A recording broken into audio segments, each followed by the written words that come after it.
Hola, seguimos hablando de ética en la investigación científica. En esta ocasión vamos a centrarnos en el diseño experimental y en los experimentos que vamos a realizar con el llamado material de investigación, en este caso centrándonos también en los seres vivos.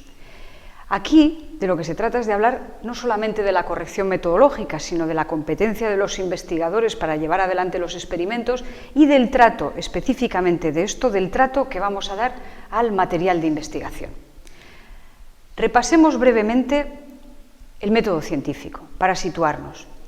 Tenemos en esta diapositiva, en este dibujo, un planteamiento muy general de la investigación científica. Hemos de conocer antecedentes, fundamental, hemos de tener una duda, una pregunta, un problema y ante ello plantear una hipótesis. Como comentamos en el anterior vídeo, estamos hablando de las razones del objetivo de nuestra investigación. Pero a partir de este momento, cuando hemos centrado estos aspectos, tenemos que hacer un diseño experimental.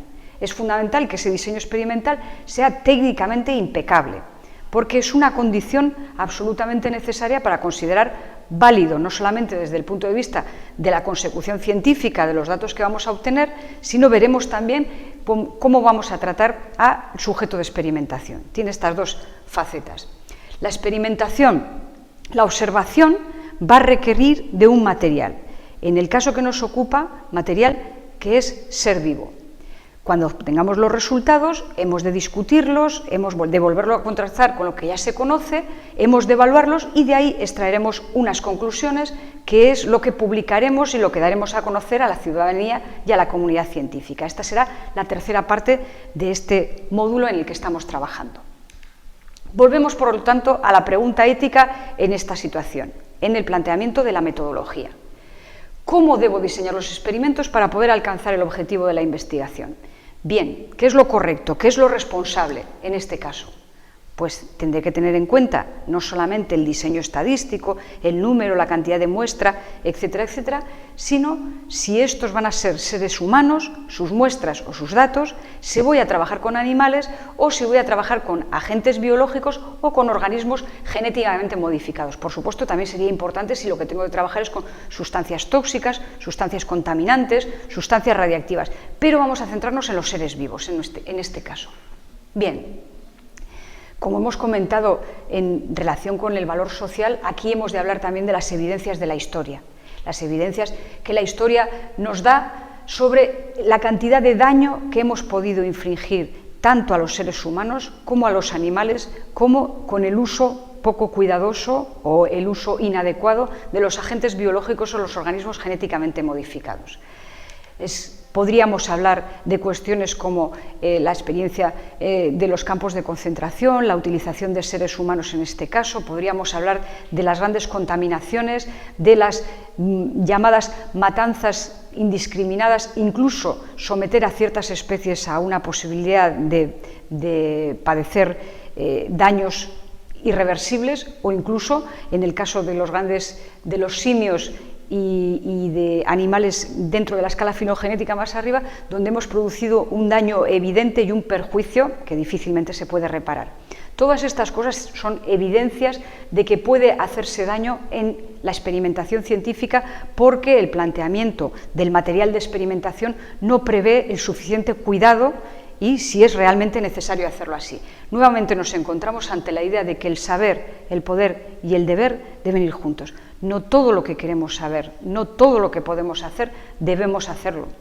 Es un planteamiento ético. Y la ética en la que nos apoyamos es la denominada ética de la responsabilidad. Hemos de promover valores, hemos de tener en cuenta principios que hemos acordado como comunes y hemos de tener en cuenta también las consecuencias que van a derivarse de lo que hagamos, evitando las consecuencias negativas y favoreciendo las consecuencias positivas. Si necesito seres humanos, sus muestras o sus datos para investigar, ¿qué debo hacer? ¿Cómo tengo que plantear mi investigación? Este será el objeto de los dos siguientes módulos que tenemos en este curso de ética de la investigación. Pero brevemente, en una pequeña aproximación, diremos que al menos me he de plantear que mi investigación no vulnere ni la vida, ni la integridad, ni la libertad, ni la privacidad, ni la confidencialidad, ni la intimidad, ni la dignidad, en definitiva, de las personas que voy a utilizar como sujetos de experimentación. Quizá lo que necesito son animales, porque la experimentación que tengo que hacer requiere que el diseño experimental, el método, el experimento, se haga con animales, con algo de ellos. Pueden ser sus conductas, sus muestras, muchas cosas. ¿Qué me planteo a priori éticamente? Que habré de diseñar mi investigación procurando el bienestar de estos animales que van a servir como sujetos de experimentación y minimizando el daño que les voy a producir. Esto se ha denominado el principio de las 3 R's, pero básicamente es deberé reducir, reemplazar y refinar en el ámbito de la investigación con animales. Por último, quizá necesito utilizar agentes biológicos u organismos modificados genéticamente. ¿Qué debo hacer?